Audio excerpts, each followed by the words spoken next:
Hello everyone, welcome to learn B two YouTube channel. आज हम discuss करेंगे matter के बारे में, द्रव के बारे में। तो बेसिकली जो ब्रह्मांड है वो हमारा दो चीज़ों से मिलकर बना है, एक ऊर्जा और दूसरा द्रव।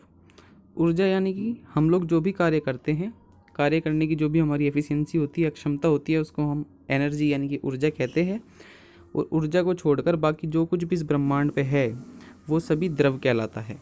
द्रव यानी कि जिसका एक अपना निश्चित भार होता है, यानी कि मास होता है, द्रव्यमान होता है, और वह पर्टिकुलर कोई भी एरिया को घेरता है यानी कि स्थान को घेरता है, तो वह द्रव कहलाता है। जैसे मेज हुई, लकड़ी हुई, लोहा हुआ, वाटर हुआ, मनुष्य हुआ, जानवर हुआ, पेड़ हुआ, ये सभी क्या कहलाते हैं? हमारे द्रव कहलाते हैं। यानी कि इस ब्रह्मांड पे उपस्थित प्रत्येक चीज़ ऊर्जा के अलावा सभी कुछ क्या है?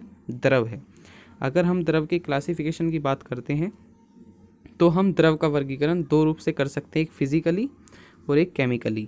तो मैं यहाँ पे आपको भौतिक वर्गीकरण द्रव का बता रहा हूँ, अगली स्लाइड में हम केमिकली वर्गीकरण की बात करेंगे।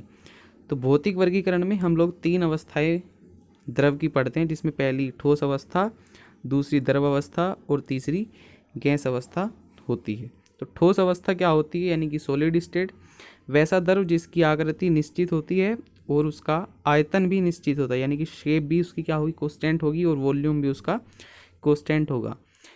ऐसी अवस्था हम लोग ठोस अवस्था कहते हैं। आप इसका डायग्राम देख सकते हैं, ये डायग्राम आपको दिखाई दे रहा होगा। इसमें जो रेड कलर के सर्कल आपको दिखाई दे रहे हैं, ये अणु है।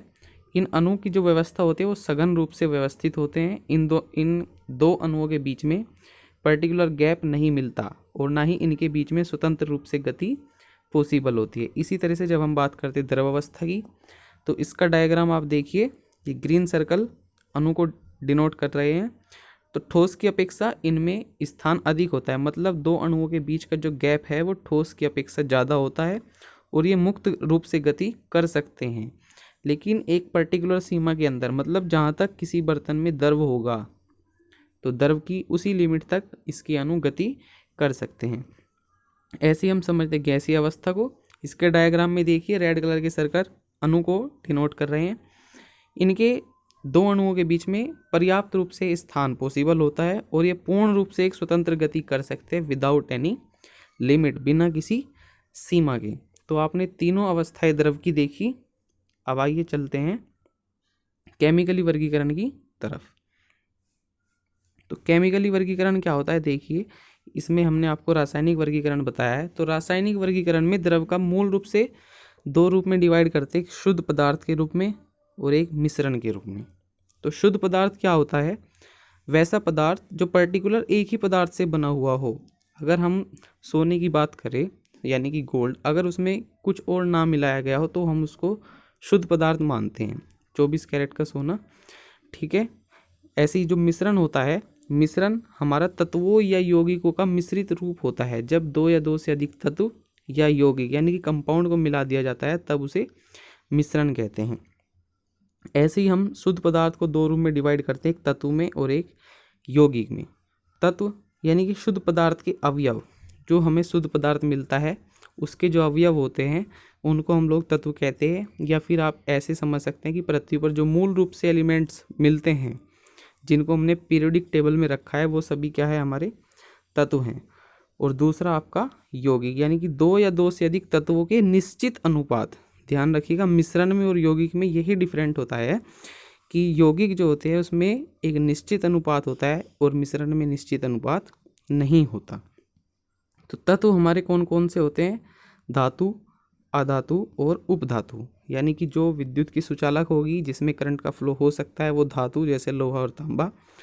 अधातु, जिसमें हीट का या फिर करंट का फ्लो नहीं होता, जो कुचालक होती है, उन सभी को अधातु कहते हैं, जैसे ऑक्सीजन, नाइट्रोजन, कार्बन। और उपधातु, जिनकी चालकता धातुओं से कुछ कम और अधातुओं से ज़्यादा होती है, सिलिकॉन, जर्मेनियम और आर्सेनिक, ठीक है। उसी तरह से हम यौगिक पढ़ते हैं दो रूप के, अकार्बनिक यौगिक और कार्बनिक यौगिक। अकार्बनिक यौगिक जो हमें निर्जीव स्रोत से प्राप्त होते हैं, ठीक है, जिनका जो सोर्सेज होता है वो नॉन लिविंग होते हैं और वे तत्वों के पारस्परिक संयोग से बनते हैं। कार्बनिक यौगिक पर्टिकुलर वे होते हैं जो मुख्य रूप से कार्बन से मिलकर बने होते हैं। उसी तरह से अगर हम मिश्रण की बात करें तो मिश्रण भी हमारा दो तरह का होता है, एक समांग मिश्रण और दूसरा विषमांग मिश्रण। आप कहीं कहीं पर इनका नाम समांगी मिश्रण और विषमांगी मिश्रण भी पढ़ेंगे। तो समांगी मिश्रण वह मिश्रण होता है जिसमें कोई अवयव समान रूप से वितरित हो जाता है। मान लीजिए हम एक विलायक में एक विलय को घोलते हैं, तो वो अगर समान रूप से वितरित हो जाता है तो हम उसको समांगी मिश्रण कहते हैं। जैसे चीनी का पानी के साथ घोल या फिर नमक को पानी में घोलना, जो मिश्रण मिलता है वह आपका समांगी मिश्रण कहलाता है। विषमांगी मिश्रण जो होता है उसमें अवयव समान रूप से वितरित नहीं हो पाता। जैसे आप रेत को पानी में घोलिएगा या फिर आपका जो दूध होता है वह भी आपका एक विषमांगी मिश्रण का उदाहरण होता है। इस रिएक्शन को देखिए आप कि ठोस को अगर आपको द्रव में बदलना है तो आप उसको गर्म कर दीजिए, द्रव को गैस में बदलना है तो भी आप उसको गर्म कर दीजिए। इसका रिवर्स देखिएगा, जब गैस से द्रव बनाना है तो आप उसको ठंडा कर दीजिए प्रेशर के साथ, और जब आपको द्रव को ठोस में बदलना है तब भी आप उसको ठंडा कर दीजिए। यानी कि जो रिएक्शन होती है ये रिवर्सिबल रिएक्शन आपकी कहलाती है, यानी कि एक रूप से दूसरे रूप में द्रव की अवस्थाओं में परिवर्तन किया जा सकता है। तो ये आपकी स्लाइड थी जिसमें आपने जाना द्रव के बारे में कि मूल रूप से द्रव है क्या, केमिस्ट्री में द्रव क्या है, या फिजिक्स में भी आपने द्रव के बारे में पढ़ा होगा।